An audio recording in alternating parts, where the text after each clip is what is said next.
오늘 이 음악과 토크가 있는 예배를 이끌고 나아갈 네 분의 교수님들을 소개하는 시간을 갖도록 하겠습니다.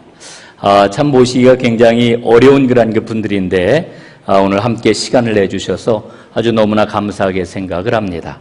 제일 첫 번째로는 이찬석 교수님을 여러분들에게 소개해 드리겠습니다.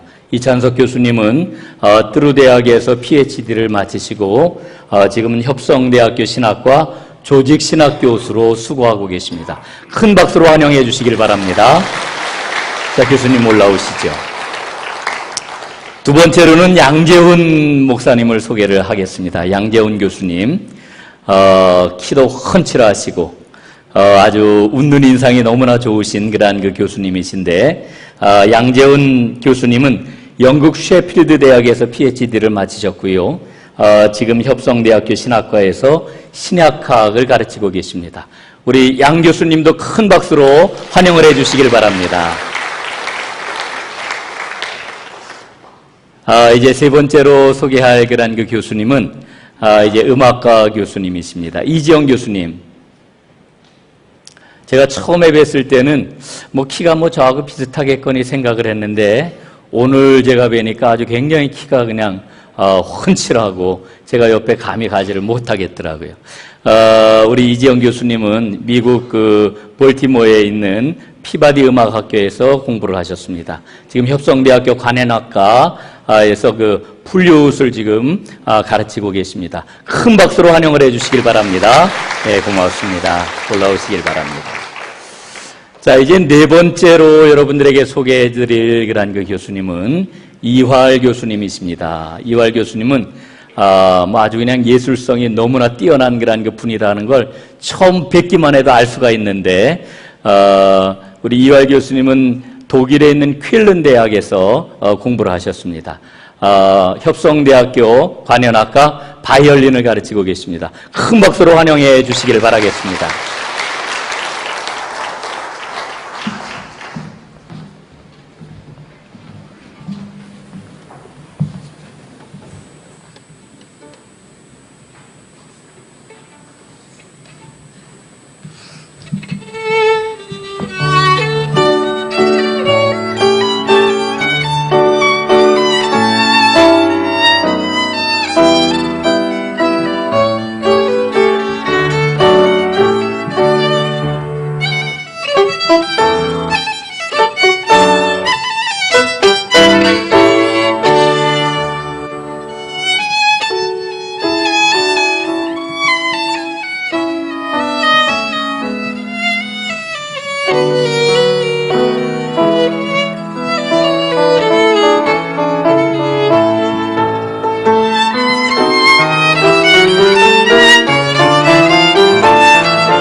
감사합니다.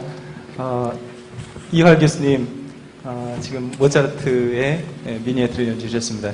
모차르트가 만약에 오늘까지 이렇게 일찍 죽지 않고 이렇게 장수였다면 꼭 이활 교수님 같이 생겼을 것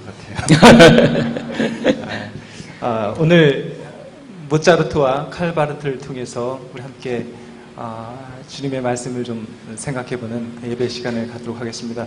먼저 우리 감리교도는 항상 예배를 할 때 꼭 이걸 합니다. 주님의 평화가 함께 하시기를 빕니다 하고 옆에 분들하고 하러 인사를 좀 했으면 좋겠습니다. 주님의 평화가 함께 하시기를 바랍니다. 자, 주님의 평화 함께 하시기를, 주님의 평화 함께 하시기를 빕니다. 예. 만나서 반갑습니다. 방금 소개받은 양지훈 목사입니다. 오늘은 아마 좀 색다른 예배가 될 것 같습니다. 모차르트와 신학자 칼바르트의 만남을 통해서 함께 하나님과 우리의 삶에 대해서 좀 생각을 해보려고 하는데요. 바르트가 혹시 들어보셨을지 모르지만 20세기 아주 위대한 아주 거장에 해당되는 신학자입니다. 그런데 바르트가 이런 말을 했어요. 내가 만약에 죽어서 천국에 간다면 제일 먼저 모차르트를 만나고 싶다라고 얘기를 했습니다. 모차르트는 음악가이고 칼바르트는 그냥 신학자, 저 같은 성서학자였는데 왜 뭐 다른 사람도 있을 텐데, 예를 들어서 뭐 마틴 루터라든지 뭐 다른 사람들이 있을 텐데 왜 하필이면은 모차르트를 만나려고 했을까? 참 둘이 뭔가 통하는 게 있는 것 같습니다. 그래서 한번 이 둘의 만남을 통해서 오늘 예배를 한번 생각하면서 예배를 드리고자 합니다. 네, 모차르트는 우리가 뭐 천재 음악가로 많이들 알고 계신데요. 칼바르트는 신학자, 유명한 신학자, 이상 잘 모릅니다. 사실 어떤 사람이었나요? 네, 칼바르트라고 하는 신학자 앞에 나와 있듯이요. 1800년대, 1900년대 18세기, 19세기를 살았던, 20세기를 살았던 하나의 위대한 신학자이고요. 1886년에 태어났는데 1968년에 세상을 떠났습니다. 여러 가지 이력이 있지만 바르트의 삶에 있어서 역시 중요한 것은 1918년에 로마서 주석을 발간했다라고 하는 것, 로마서 주석이라고 하는 책. 이 책을 발간하면서 아무래도 칼바르트가 세계적인 신학자가 될 수 있었고요. 그 다음에 1930년에 교회 교의학이라고 하는, 요즘으로 말한다면 조직신학이라고 하는 책이라고 할 수 있을 것 같습니다. 1930년에 이 교회 교의학이라고 하는 책을 썼습니다. 많은 신학자들이 일반적으로 이렇게 이야기를 합니다. 19세기의 신학은 슐라이르마우라고 하는 신학자가 지배했다고 한다면 20세기의 신학을 지배한 사람은 칼바르트다. 그래서 칼바르트가 20세기의 신학을 지배했다라고 볼 수 있겠고요. 그리고 바르트의 신학에서 여러 가지 중요한 신학적인 용어가 있지만 그 중에서 가장 중요한 신학적인 용어는 계시라고 하는 말입니다. 계시. 이 계시라고 하는 말이 우리가 일반적으로 생각해 본다라면 문자적인 의미로는요, 어떤 것이 베일에 가려져 있다가 어떤 것이 커튼 뒤에 숨겨져 있다가 서서히 드러나는 것, 베일에 가려져 있던 것이 모습을 드러내는 것, 이것이 계시라고 하는 말의 문자적인 의미입니다. 그런데 신앙적이고 신학적인 계시의 의미는 뭐냐면, 하나님이라고 하는 분은 우리에게 안 보이죠. 우리가 아무리 노력해도 하나님을 알 수가 없습니다. 그래서 하나님이, 당신이 우리에게 어떤 모습을 드러내는 것, 이게 계시입니다. 그래서 하나님의 뜻이나 하나님의 계획이나 하나님의 섭리를 우리가 알 수 있도록 당신이 드러내 주시는 것, 이것을 계시라고 말할 수 있겠고요. 바르트의 신학에 있어서 가장 중요한 용어 중에 하나가 이 계시라고 하는 언어입니다. 그러니까 우리가 계시를 경험한다라고 하는 것은 하나님의 뜻과 하나님의 섭리를 만나는 것이기 때문에 말을 바꾼다라고 한다면 하나님을 만나는 것, 하나님을 경험하는 것이라고 할 수 있겠죠. 이 바르트가 이런 말을 했습니다. 하나님, 신은 우리의 지식이나 행위의 대상이 아니다. 인간 편에서 신에게 도달할 수가 없고, 인간이 아무리 노력해도 하나님을 경험할 수 없고, 인간이 아무리 발버둥을 쳐도 하나님을 알 수 없다라는 거죠. 인간의 노력이나 지식에 의해 신을 지상으로 끌어내릴 수가 없다. 신은 우리에게 오느냐 오지 않느냐, 하나님이 우리에게 오시느냐 오지 않느냐 둘 중에 하나이다. 이런 말을 바르트가 했는데, 결국 바르트가 하고 있는 중요한 말은 우리의 노력으로 하나님을 만나는 것보다 하나님이 우리를 찾아오실 때 우리는 하나님을 만날 수 있다, 이렇게 이야기를 했습니다. 그래서 바르트가 성경에 대해서 뭐라고 이야기를 했냐면, 성경의 주된 내용을 이루고 있는 것은 하나님에 대한 인간의 바른 생각이 아니고, 인간들이 하나님은 어떤 분일까라고 알아보려고 노력한 것이 성경이 아니고, 인간에 대한 하나님의 계획, 인간에 대한 하나님의 섭리를 기록하고 있는 것이 성경이다라고 말을 했습니다. 결국 바르트의 신학을 여러 가지로 이야기할 수 있겠지만, 가장 중요한 포인트는 계시라고 하는 것을 통해서 우리의 노력과 인간의 문화와 인간의 이성으로 하나님을 만날 수 있는 것이 아니고, 하나님이 우리를 찾아와 주실 때, 하나님이 당신을 우리에게 드러내 주실 때 우리는 하나님을 만날 수 있고 하나님을 경험할 수 있다. 이것이 바르트의 중요한 신학의 관점 중에 한 점입니다. 아, 그렇다면 모차르트의 연결점이 있겠네요.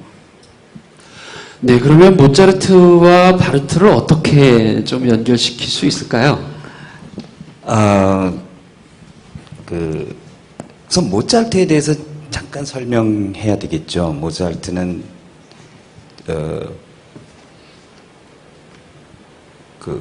유일한 어떤 혜성처럼 나타난 그런, 물론 18세기에 모차르트가 태어나고 짧은 생애를 살고선 돌아가셨지만, 어쨌든 엄청난 곡을 작곡을 했고요. 한평생 3살서부터 거의 연주를 시작했고요. 4살 때는 완벽한 연주를 구사했고, 그때부터 자기의 곡을 작곡을 하고 연주도 하고요. 그 당시에, 그러니까 걸음마 뛰면서, 그러니까 뭐 감히 천재라고 얘기하는 단어로도 얘기할 수 없는, 그리고 마지막 순간까지, 죽을 때까지, 마지막 숨을 거둘 때까지 작곡을 했고, 저로서는 음악을 섬긴 자라고 생각하고요. 여기 모차르트에게 보내는, 카를 바르트가 쓴 모차르트에 보내는 감사 편지에 한 구절을 조금 설명하면요. 나는 1956년에 70세가 되었고 당신은 200세가 된 할아버지로서 우리 가운데 살아있는 것입니다. 그리고 또 다른 이유는 점점 어두워가는 우리가 사는 이 세상에 당신의 도움을 필요로 하고 있기 때문입니다. 라고 이렇게 한 거죠. 그러니까 연속성성 안에서 지금도 음악으로서, 물론 오늘 연주가 그렇게 좋지는 않았지만 좋았습니다. 아주. 왜 이 얘기를 하냐면은 모차르트를 연주할 당시 이런 아까 계시를 말씀하셨지만, 이게 지금도 하나님이 사랑하사 지금도 하나님이 계시고 지금도 우리 안에 같이 계시고 모차르트도 같이 있고, 카를 바르트가 이 계시에 대해서 모차르트에 대한 고백이라고 하는 짧은 편지에 나오는 한 구절을 또 말씀드리겠습니다. 내가 대여섯 살 되었을 적에 처음으로 위대한 음악과의 만남을 만남이 이루어졌는데 그것이 바로 모차르트와의 만남이었습니다. 요술피리 중에 몇 소절 타미노 오 나의 행복이요를 아버지가 피아노로 연주하던 그 순간이 지금도 눈에 선합니다. 이 얘기는 뭐냐면은 그 아버님도 목사님이셨어요. 그러니까 이제 피아노를 그렇게 잘 치시는 분은 아니었는데 모차르트를 연주하는 순간에 여러분들이나 저희나 다 그렇지만 어느 순간에 그런 그 영적 교감? 그러니까 여기 오셨겠죠. 다들 앉아 계시겠죠. 모차르트를 알든 모르든. 이게 계시죠. 그 다음에 그 이후에도 실질적으로 왜 이런 말씀을 드리냐면은 모차르트를 칼 바르트가 모차르트를 이렇게 오페라 공연을 이렇게 오페라 아리아를 이렇게 듣는 순간에 극장에서 그 이후에도요 모차르트를 실질적으로 만나요. 이것이 너무 신기해 갖고 그 동료 교수한테 이제 얘기를 해요. 내가 모차르트를 만났다. 이게 도대체 이게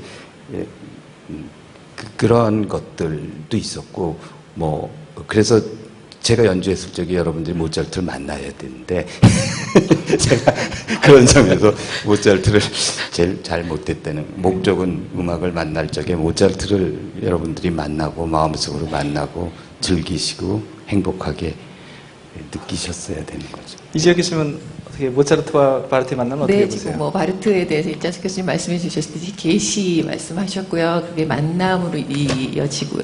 그리고 모차르트 유할 교수님이 설명해 주시는 거 들으면서 갑자기 이렇게 다른 생각이 하나가 나서 예전에 나는 가수다라는 프로그램이 있었잖아요.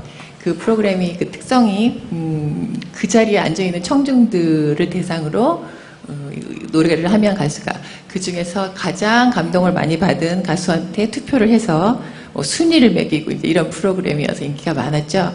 그래서 그 프로그램 특성상 이제 선곡을 할 때도 물론이고 편곡자도 어떻게 하면 더 즉각적인 감동을 큰 감동을 줄까 이렇게 해서 편곡을 하기 때문에 최대한 낮고 조용한 소리로 시작해서 점점점 편성을 늘려가고 나중에 기다렸다가 듣는 청중들 긴장하게 만들어서 클라이막스에 올라가고 이런 편곡을 하게 되고요. 가수들은 물론 뭐 감동을 받게 해야지 하고 작정하고 부릅니다. 그래서 실제로 들으면 청중들도 우리도 감동을 받죠. 그래서 감동을 받으니까 이렇게 듣는 분들이 눈물을 흘리는 장면, 이런 장면이 TV에 잡히기도 하고 그래요. 그런데 막상 우리가 그 날에 받은 감동을 계속 이어가고자 했을 때 그 음악들을 늘 우리 일상에서 차에다가 틀어놓고 다니고 걸어 다닐 때 귀에다 꽂고 내지는 설거지할 때 틀어놓고 이렇게 될까 생각을 해보면 그렇게는 안 된단 말이에요. 왜 그러냐면은 그 음악이 좀 부담스러워요. 우리의 특정한 감정을 요구하고 있어요. 감동을 받아야 해. 감동을 주려고 작정을 하고 했기 때문에 그 순간은 굉장히 이게 통하지만 늘 가기에는 좀 버거운 면이 있단 말이에요. 그래서 만약에 길을 가다가 어떤 음악이 흘러나와요. 들었는데 아 좋다. 무심코 느껴져요. 그 다음에 라디오에서 또 나와요. 그때 들은 음악인데 정말 좋다. 이렇게 되면 그때 이제 그 음악을 우리가 찾아서 늘 일상 안에 들어오게 되거든요. 이런 의미에서의 음악은 우리를 그냥 이렇게 관통한다고 할 수가 있어요. 우리가 어쩌려고 듣는 게 아니고 우리 몸에 그냥 흘러가죠. 그럴 때 이게 일상에 들어오고 그럴 때 우리가 음악을 만나는 것이고 그런 의미에서 그 음악을 만났을 때 또 우리의 삶이 행복해지고 이런 맥락으로 한번 생각을 해보시면 모차르트와 바르트의 그 만남을 이해하시는 데 좀 도움이 되실까 싶습니다. 예, 이찬석 교수님. 네, 우리 이지영 교수님께서 나가수와 비교해서 말씀을 해주시니까 좀 더 선명해지는 것 같습니다. 바르트가 보기에요, 모차르트의 음악은 아주 자연스러웠고 하나님이 주시는 소리 그대로인 것 같았습니다. 바르트가 모차르트 음악에 대해서 이렇게 이야기합니다. 모차르트의 음악은 바흐의 음악처럼 메시지적 성격이 있는 것도 아니고 베토벤의 음악처럼 자신의 삶을 고백한 것도 아닙니다. 그는 음악 속에 모차르트는 음악 속에 어떤 교훈적인 것을 말하고 있지 않으며 더욱이 자기 자신에게 관한 이야기를 하지 않습니다. 지극히 뭘 가르치려고 하지도 않고요. 인위적인 것도 없고 바르트가 보기에 모차르트 음악 안에는 하나님이 주신 것 그것을 그대로 지금 오늘의 바르트 자신의 표현으로 한다면 계시를 그대로 담고 있는 것 아닌가라고 하는 표현이 이 그 모차르트에 대한 바르트의 표현입니다. 그러면서 이 모차르트의 음악을 생각하면서 바르트가 또 이런 표현을 합니다. 모차르트는 음악가로서 자신의 길을 걸어갔는데 바르트의 눈에 계시로 읽혀집니다.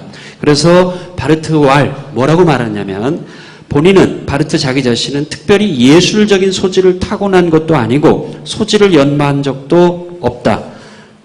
본인은 결코 구속의 역사와 예술의 역사를 혼동하거나 동일화할 수 없다. 그러나 모차르트의 음악의 황금 같은 소리와 멜로디는 복음 자체는 아니지만 복음에 계시된 값없이 그냥 주시는 하나님의 은혜의 영역의 비유들로 일찍이 들려왔다. 그러니까 바르트가 모차르트의 음악을 들으면서 복음, 하나님의 계시 그 자체를 경험한 건 아니지만 이 계시 속에 담겨져 있는 하나님의 은혜를 바르트는 모차르트의 음악을 통해서 들었다는 거죠. 그러면서 이 모차르트에 대한 바르트의 표현들을 보면서 모차르트는 음악가로서 자신의 길을 걸어갔을 뿐인데 음악가로서 작곡가로서 자신의 삶을 성실하게 살았는데 이러한 삶의 부분이 모차르트가 보기에는 계시를 만나고 하나님을 경험하는 것으로 바르트가 보기에는 모차르트가 읽혀졌다라고 볼 수 있을 것 같습니다. 예, 이완성 목사님 그러면은 네. 일상적인 계시라는 차원에서 어떻게 보셔요?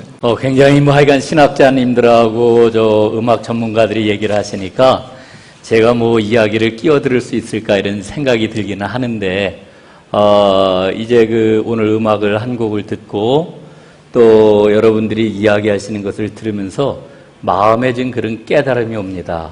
이 모차르트가 자기가 좋아하는 또 자기가 열중했던 그런 그 음악을 통해 가지고 하나님의 계시를 드러냈다. 이렇게 이야기를 하는 것을 들으면서 하나님의 계시가 결코 멀리 있는 게 아니로구나. 우리가 열심히 땀 흘려서 우리 삶의 자리에서 최선을 다해서 살아가면은 그게 하나님의 계시가 될 수가 있는 거로구나. 이런 그 깨달음을 얻습니다. 그래서 오늘 이 모차르트 음악을 듣고 또 우리 두 분 신학자님들을 통해 가지고 새로운 그런 그 통찰력을 얻은 그대로 우리의 삶이 매일매일 하나님의 계시로 좀 가득해졌으면 참 좋겠다. 이런 그 생각을 갖습니다. 네, 그러면 이 정도에서 모차르트 연주 한번 들려드리면 어떨까요? 예, 어떤 곡 소개 좀 해주실까요? 예. 모차르트 바이올린과 비올라를 위한 콘체르토 한 덴이라고 하는 곡을 연주하겠습니다. 예. 네. 이걸 협주교향곡이라고 하는데요. 협주교향곡이라고 하는 거는 협주곡이면서 또한 교향곡인 거죠. 근데 반주에 오케스트라가 있는 것이 아니라 반주 비중보다는 교향곡적인 비중이 더 큰 거고요. 한 4개를 이렇게 가까이. 예, 4개를 작곡을 했는데 그 2개는 완성하지 못하고 2개는 남아 있어요. 그 중에 한 곡이고요. 특히 저희가 들려줄 3악장은 아인슈타인이라고 그 상대성 이론 하신 분이 아시죠? 예, 전 상대성 이론 잘 모르지만 어쨌든 아인슈타인 그분이 아인슈타인 악장이라고도 얘기를 해요. 왜 그러냐면 이분이 이걸 듣고 굉장히 변화무쌍한 언제 뭐가 나올지 모르는 이런 악장이라고 이제 얘기한 정도로 굉장히 아주 재미있는 곡입니다. 예. 아인슈타인도 이 곡을 통해서 계시를 받았나 봅니다. 우리 두 교수님의 음악 연주, 모차르트의 심포니아 콘체르토 한테 제3악장, 굉장히 빠른 곡 같은데요. 우리 박수로 맞아 듣겠습니다.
네, 감사합니다.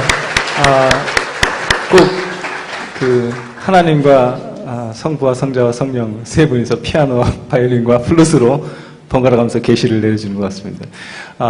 아주 굉장히 빠른 곡이었는데 여러분 잘 들으셨는지요? 혹시 이 음악을 들으면서 계시를 느끼셨는지 모르겠습니다. 우리가 모차르트와 바르트를 얘기하면서 지금 계시, 즉 하나님을 만나는 것, 하나님 편에서 볼 때는 하나님께서 자기의 모습을 우리에게 드러내는 것, 하지만 우리 편에서 볼 때는 우리가 하나님을 체험하는 것으로서 계시라는 것을 생각해 봤는데요.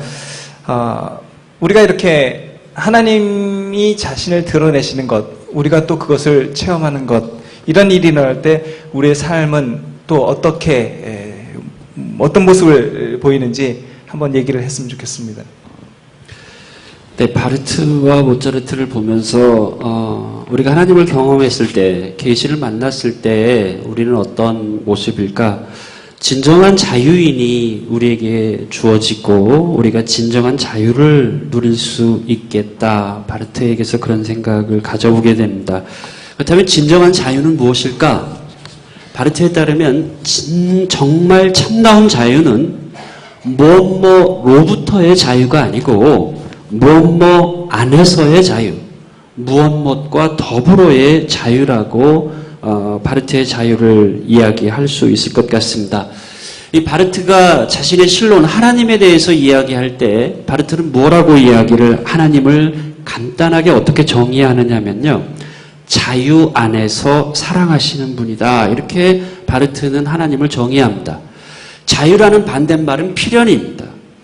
만약에 하나님이 필연 안에서 사랑하시는 분이라고 한다면 필연은 어쩔 수 없이 해야만 되는 거죠. 만약에 하나님이라는 분이 필연 안에서 사랑하시는 분이다 그러면 하나님은 사랑해야만 되는 거죠. 하나님은 사랑하지 않을 수는 없는 거죠. 그래서 바르트는 하나님을 필연으로 이야기하지 않고 자유 안에서 사랑하시는 분이다. 즉 바르트가 보기에 하나님은 우리를 사랑하실 수도 있고 안 하실 수도 있고 하나님의 자유인 거죠. 이처럼 바르트는 하나님을 자유라고 하는 단어에 포인트를 두면서 하나님을 이야기합니다. 그렇다면 바르트는 인간의 자유에 대해서는 어떻게 말하느냐? 인간의 자유는 하나님을 향한 자유다. 반대로 말한다면 우리들의 진정한 참다운 자유는 나를 향하는 자유가 아니고 하나님을 향한 자유라는 말이죠. 그러니까 하나님을 위한 자유이고요. 하나님과 더불어 하나님과 함께하는 자유가 우리들에게 진정한 자유라고 바르트는 이야기합니다. 그래서 결국 이 바르트에 따르면 우리들이 하나님을 경험하고 우리들이 계시를 만났을 때 우리들에게 주어지는 그 자유는 어떤 자유일까? 참다운 자유는 다른 말로 예수님으로부터 벗어난 자유가 아니고 예수님 안에서 하나님을 향하는 자유, 예수님과 더불어서 하나님을 향하는 자유, 이것이 바르트가 말하고 있는 진정한 자유라고 정리해 볼 수 있을 것 같습니다. 네, 이 자유 얘기를 듣다 보니까 생각이 나는데요. 우리가 아는 모차르트는 보통 영화 아마데우스 같은 데서 나오는 이미지도 그렇고 자유분방하고 막 어린아이 같고 자기 하고 싶은 대로 사는 사람같이 보이잖아요.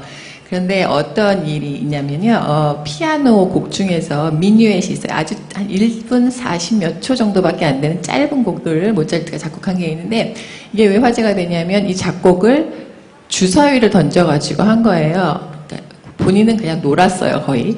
근데 그게 어떤 베이스가 있냐면 한마디 한마디의 곡을 수십 마디를 작곡해갖고 그냥 아무렇게나 막 순서 없이 번호를 매겨놔요. 수십 개를. 그렇게 해서 마디를 놔두고 그 다음에 이제 표를 그리는 거예요. 근데 표가 이렇게 있으면 세로로 첫째 마디, 둘째 마디, 셋째 마디 이렇게 해서 마디수가 적혀 있고요. 가로로 1부터 12까지 숫자가 적혀 있어요. 이 숫자는 뭐를 의미하냐면 주사위를 2번 던졌을 때 숫자의 합이에요.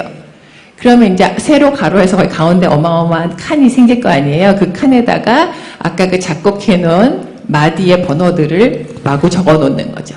그래서 첫째 마디, 그러면 주사위를 던져서 두 개 합이 만약에 7이 나왔다. 그러면 1과 7이 만나는 그 칸에 있는 마디가 첫째 마디가 되는 것이고 둘째 마디에 가서 합이 5가 나오면 옆 만나는 칸에 있는 그 마디를 두 번째 마디에 놓고 이런 식으로 완전히 즐기면서 놀면서 그 작곡을 했어요. 근데 우리가 생각하면 그렇게 작곡을 하면 곡이 정말 산만하고 어디로 갈지 모를 것 같잖아요. 근데 너무 예뻐요. 나중에 한번 어디 가시면은 검색창에 모차르트 주사위 작곡 미니엔 뭐 이렇게 한 두세 가지 치시면 거기 유튜브도 많이 나오고 그러거든요. 한번 들어보세요. 아주 짧은데 아주 간결하고 짧고 예쁘거든요. 그러니까 이게 우리가 아는 그 모차르트 같이 자유분방하고 이런 사람 같았으면 이럴 것 같지 않아요. 이게 수학적으로도 그 표가 굉장히 연구 대상이 되고 있거든요. 수학자들도. 이게 어떻게 이렇게 해서 조성과 모든 게 가능한가. 이 굉장한 틀 안에서 본인이 할 수 있는 자유를 만끽하는 그런 사람인 거예요. 카야 바르트가 1956년에 모차르트 탄생 100주년 기념식이 있었는데 거기서 축사를 했어요. 바르트가. 거기 가서 한 이야기 중에 뭐가 있냐면 모차르트는 어떤 규범 안에서 살기를 스스로가 원했던 사람이다. 그게 그의 위대한 점이다. 이랬거든요. 그래서 뭐뭐로부터의 자유, 안에서의 자유. 이거에 대한 그 말씀을 드리니까 모차르트의 주사위 작곡이 딱 생각이 나네요. 예.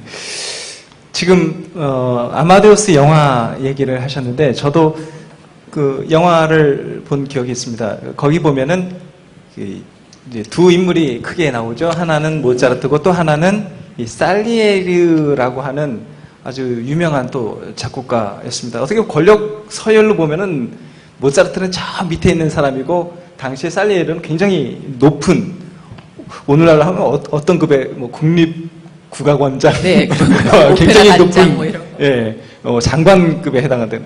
그런데 이렇게 이야기를 보면 그 살리에르는 굉장히 뭔가에 쫓기는 듯한 느낌이 들었어요.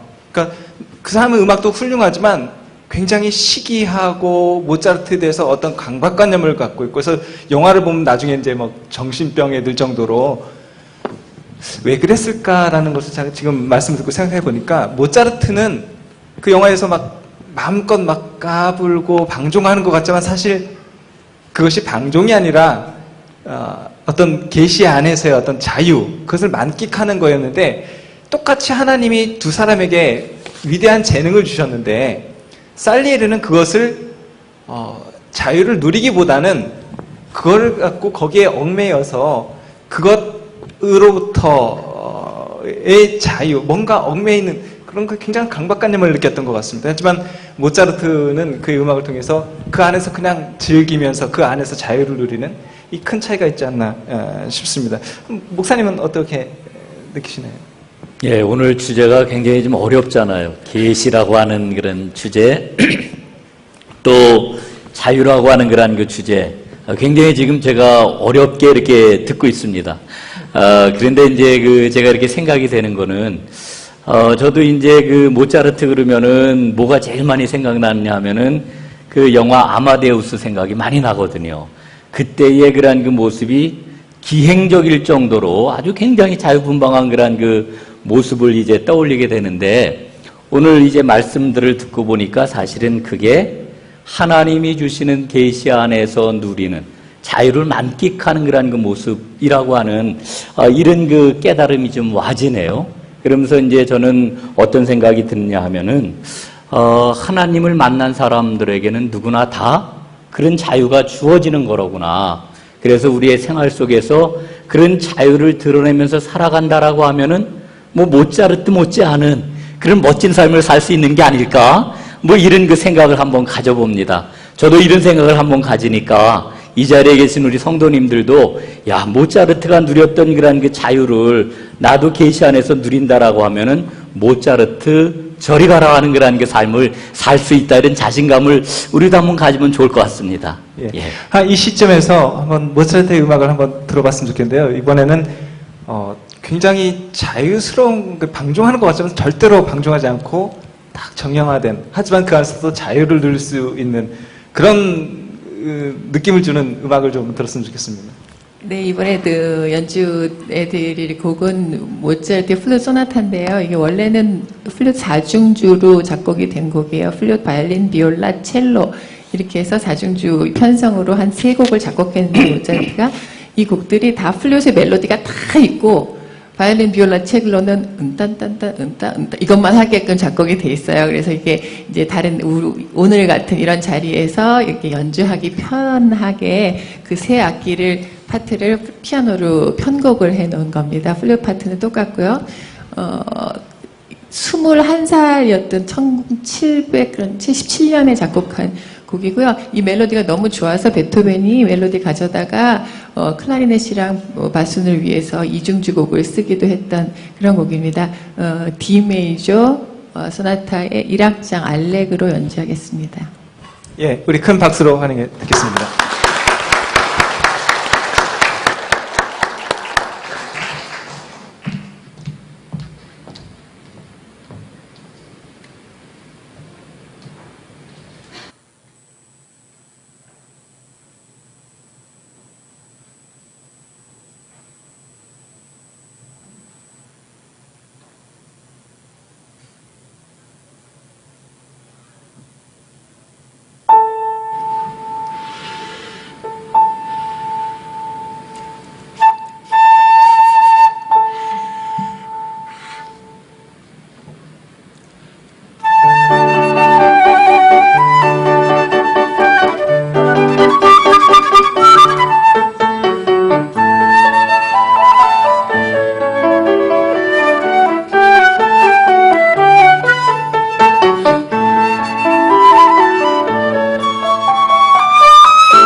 예, 감사합니다.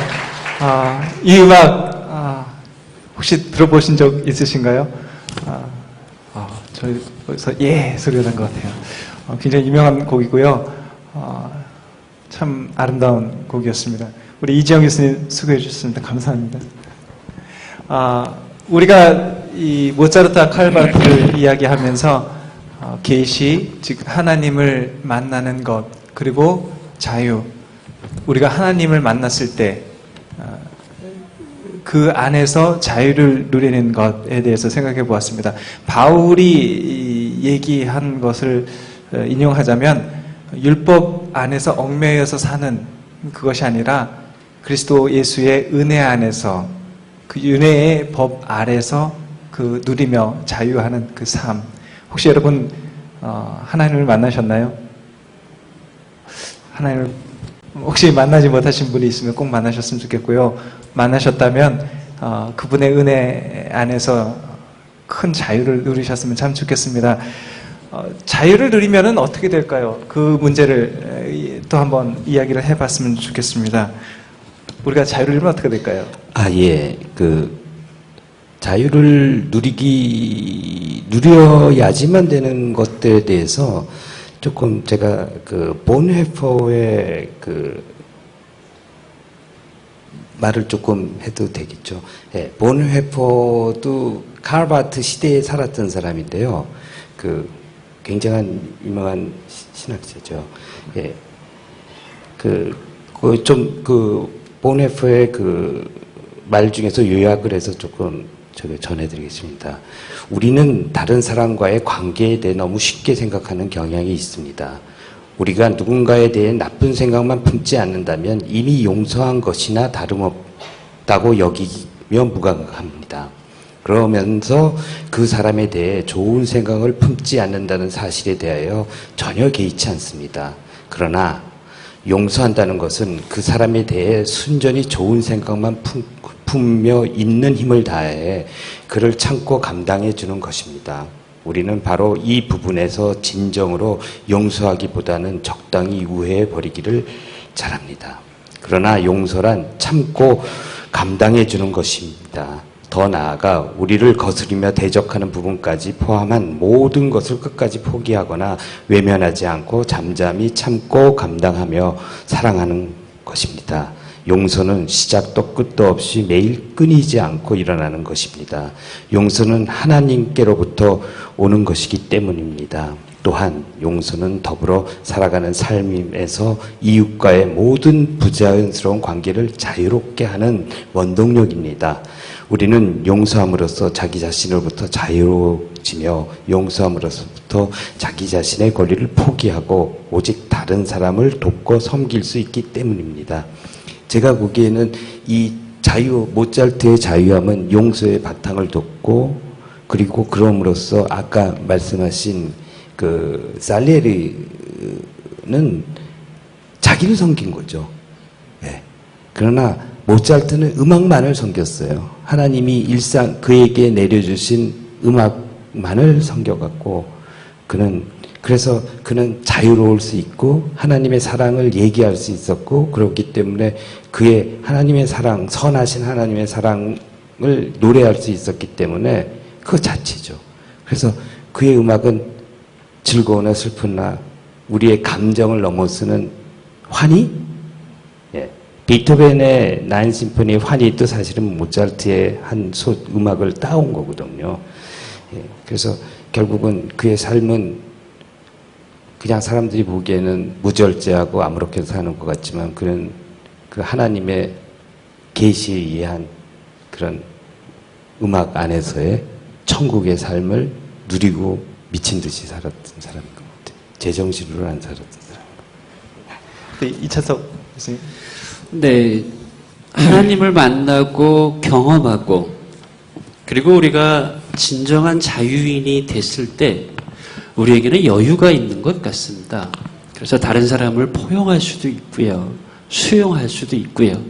그래서 진정한 자유를 누리는 사람의 삶의 구체적인 모습은 다른 사람을 포용하고 다른 사람을 용서하고 다른 사람과 화해를 이룰 수 있는 삶을 살아갈 수 있지 않은가라는 생각을 가져보게 됩니다. 사실 모든 종교가 추구하는 가장 궁극적인 것은 구원이죠. 우리들도 사실 구원을 받기 위해서, 구원을 얻기 위해서, 웨슬리적으로 표현한다라고 한다면 구원을 완성하기 위해서 우리도 예수 그리스도를 고백하고 있고요. 신앙생활을 하고 있습니다. 그래서 기독교도 역시 구원이 최종적인 목표입니다. 그런데 바르트는 그의 신학책을 쓰면서 구원이라는 말보다는 화해라고 하는 표현을 자주 사용을 하고요. 실질적으로 그의 책에서 구원론이라고 하지 않고 화해론이라고 표현을 합니다. 왜 그러냐면요. 바르트가 보기에 우리 인간과 하나님 사이의 계약의 관계가 깨진 거죠. 아담과 하나가 선악과를 먹음으로 인해서 하나님과 인간의 관계가 깨졌습니다. 깨졌다는 이야기는 무언가 다시 회복되어져야 되고요. 다시 화해를 이루어져야 되는데 예수 그리스도를 통해서 예수 그리스도 안에서 하나님이 우리의 죄를 용서하시고 하나님께서 인간과 하나님 사이에 화해를 이루신다라고 보았기 때문에 바르트는 구원이라는 표현보다는 화해, 즉 하나님과 인간 사이의 화해라는 표현을 강조했습니다. 결국 화해가 뭐냐? 구원이고요. 바르트 신학에서는 그 구원은 뭐냐면 하나님과 인간 사이의 화해입니다. 그래서 바르트에 따르면 예수 그리스도는 구원자이지만 바르트는 예수 그리스도를 구원자라기보다는 화해자라고 하는 표현을 자주 사용을 합니다. 그래서 이 진정한 자유를 누리는 사람이 나타나는 구체적인 삶의 모습은 무엇일까? 예수님처럼, 예수님과 같이 화해하는 삶, 용서하는 삶이 바르트에게서 떠올려지게 됩니다. 예, 그 화해와 용서, 우리가 이제 계시를 체험하고 자유를 누리는 사람, 그러니까 참 하나님을 경험한 사람이 우리 구체적인 삶의 모습에서 나타날 때는 용서와 화해라는 모습으로 나타나는데 모차르트도 이런 주제로 노래를 하는 게 있죠? 예, 아까 말씀드렸지만은 모차르트의 삶 자체는 이미 이런 모든 것을 다 뛰어넘은 것 같아요. 특히 뭐 끼리에라고 하는 거는 주의 우리를 불쌍히 여기셔서 굉장히 슬프죠. 그러나 모차르트의 곡 자체에서 보면은 이미 용서가 돼 있는 상태로 끼리를 하는 거로 돼 있어요. 그리고 뭐 그의 오페라곡, 물론 여기에서는 이제 가사가 있기 때문에 많은 얘기를 할 수 있지만은 그걸 다 설명하기엔 그렇고요. 거기에 뭐 제일 중요한 주제는 사랑인데 사랑은 결국 용서 안에서 이루어지는 사랑을 얘기를 하는 거예요. 제가 조금 소개해 드릴 것은 아까 처음에 사실은 그것이 이제 맨 마지막에 들려드릴 아베베룸이었는데 이 아베베룸은 그 모차르트가 빈이라고 오스트리아의 수도죠. 빈 근방에 바덴이라고 하는데 이제 자기 아내가 그 아파갖고 요양차 간데 이제 모차르트가 방문을 해요. 근데 그때 여기는 이제 신교죠. 신교 세력이 있는 그런 것에서 이제 한 악장이 와갖고 자기한테 모차르트한테 부탁을 해요. 그래서 그러니까 이제 이 악장은 모차르트가 아주 비범한 하나님이 보내주신 인간이라고 생각을 하는 거죠. 그래서 부탁을 했는데 속설에 의하면 한 30분 정도에 이걸 썼다고 얘기를 해요. 그 가사를 조금 설명해 드리겠어요. 경배하나이다. 동정녀 마리아께서 나신 그대 진실하신 몸이시여. 우리 인간을 위하여 십자가에 달리사 옆구리에서 물과 피를 흘리신 그대 진실하신 희생양. 우리를 위해 죽음의 시험 속에서 영혼을 미리 보셨네. 이런 내용이에요. 그러니까 모든 음악은 기악곡조차도 처음부터 이 하나님의 사랑으로 넘쳐나는 것 같아요. 그는 한 번도 어린아이와 같은 삶을 살아보지 않았고, 그는 한 번도 대대로 된 직장이 없었고 그는 그랬지만은 그의 삶은 처음부터 예, 고생이 아주 천진난만한 하나님 어린아이와 같은 예, 그러한 삶, 성경에 나오는 그 어린아이와 같은 어리석은 않은 게 어린아이와 같은 그런 삶을 살았던 것 같아요. 그러나 그의 인생에서는 한 번도 3살 적에 연주 여행을 갔으니까 지금처럼 비행기 타고 가는 게 아니라 화장실도 없고 먹는 것도 제대로 먹지 못하고 엄청난 일을 어린아이가 해서 아마 그런 것 때문에 일찍 키도 좀 작았고 일찍 죽었다고 하는데 어쨌든 우리를 위하여 지금도 제가 지금 한 270살쯤 됐나요, 모차르트가? 그럼 굉장히 감사하고 있어요, 저도. 예, 그 모차르트의 음악들 보면 지금 이제 아베 베론 코르푸스 참된 몸이라고 하는 그 내용 지금 소개해 주셨는데 진짜 그 안에서 예수 그리스도를 통한 어떤 우리와 하나님과의 화해를 그 찬송에서도 일종의 찬송이죠. 그 찬송가 모차르트의 찬송가에서도 노래를 하고 있고요. 또 혹은 다른 오페라 작품 돈지오반니라든지 후궁으로부터의 도피 이런 모든 주제들이 사실 우리 용서와 화해라는 그런 것들을 많이 고민하고 있는 것 같습니다. 그 성경을 죄송합니다. 성경을 잠시 보면은 오늘 함께 읽었던 본문 마태복음 18장 우리가 잘 아는 그 비유였죠. 1만 달란트 아주 굉장히 큰 돈이거든요. 국가 재정보다 큰 돈입니다. 그 어마어마한 돈을 그냥 아무런 조건 없이 됐다 갚지 마 하고 용서를 받았던 그 한 친구가 자기에게 고작 100데나리온, 오늘날로 하면 석 달치 월급입니다. 석 달치 월급을 안 갚았다고 그 친구의 멱살을 끌고 감옥에다 가둬버리는 참 이해가 안 되는 거죠. 자기는 어마어마한 그 은혜를 입었음에도 불구하고 그 옆에 있는 친구에게는, 이웃에게는 단 조금의 자비도 베풀려고 하지 않는, 용서하지 않으려고 하는, 너그럽지 않으려고 하는 그 모습, 예수님께서 그런 비유를 통해서 지적을 하셨는데요. 참 자유, 예수 그리스도를 경험하고 계시를 경험하고 만난 사람들, 정말 이 오늘 말씀이 우리에게 깊이 한 반성할 그런 주제를 던져주지 않나 생각합니다. 목사님은 어떻게, 이 본문 어떻게 보시는지? 저한테 지금 마이크를 주신 거죠? 예. 저는 그런 생각이 듭니다. 하나님께 용서함을 받고 이제 그 하나님 나라 백성으로 살아가는데 새로운 삶을 살지 못한다라고 하면은 이건 정말 말이 안 되는 것 같아요. 오늘 모차르트 이야기를 듣고 또 음악을 듣고 그러면서 이렇게 좀 온몸으로 다 이제 다시 한번 좀 느끼게 되는데, 저는 이제 그런 마음이 듭니다. 오늘 얘기들을 들으면서. 하나님이 그 칼발트의 용어대로다 하면은, 하나님과 우리 사이를 화해하게 하셨는데, 무조건적인 화해가 아니로구나. 또 무조건적인 용서가 아니로구나. 이런 생각을 저는 좀 갖습니다.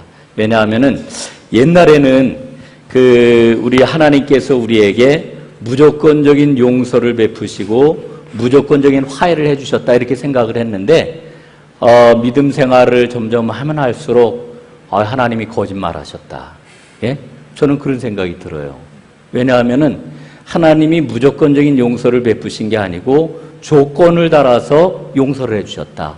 그 조건이 뭐냐 하면은 너희가 용서받은 것처럼, 내가 용서받은 것처럼 다른 사람도 용서해라.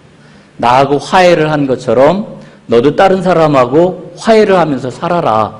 이게 하나님이 우리를 받아주신 유일한 조건 아니었는가? 이런 그 깨달음을 갖고 오늘 이제 이렇게 토크를 하면서 또 음악을 들으면서 더 깊이 느끼게 됩니다. 예, 무조건적인 하나님 용서. 사실 저는 무조건적으로 생각을 하고요. 대신 후조건적, 오늘날로 하면 후불제, 후불제 용서죠. 물론 하나님 용서를 하지만 반드시 목사님 말씀하신 것처럼 하지만 거기에는 반드시 뒤에 후불이 들어가야 됩니다. 그것은 아마 우리가 서로 용서를 하는 또 이웃, 예수님 말씀처럼 우리 이웃을 사랑하고 오늘 아침에 나의 속을 썩였던 아내를 용서하고 부부싸움했던 남편을 용서하고 속썩이는 공부 안 하는 자식을 받아들여주고 맨날 시끄럽게 하는 위층 아파트 위층 사람들을 좀 더 용서를 해주는 그런 데서 우리가 구원받은 자로서의 모습 또 참 자유를 누리는 모습이 아닐까 생각을 합니다. 그 모차르트가 찬송가를 많이 만들었는데요. 우리 찬송가에도 하나 있습니다. 함께 그 찬송을 불러봤으면 좋겠는데요. 그 가사 내용이 우리의 삶에 대한 우리의 삶을 하나님께 내가 이렇게 살겠습니다라고 결단하는 그런 내용이거든요. 찬송가 213장이죠. 나의 생명 드리니 이게 모차르트가 만든 찬송가입니다. 이 시간에 같이 함께 그 찬송을 부르면서 우리의 삶을 다시 한번 결단했으면 좋겠습니다.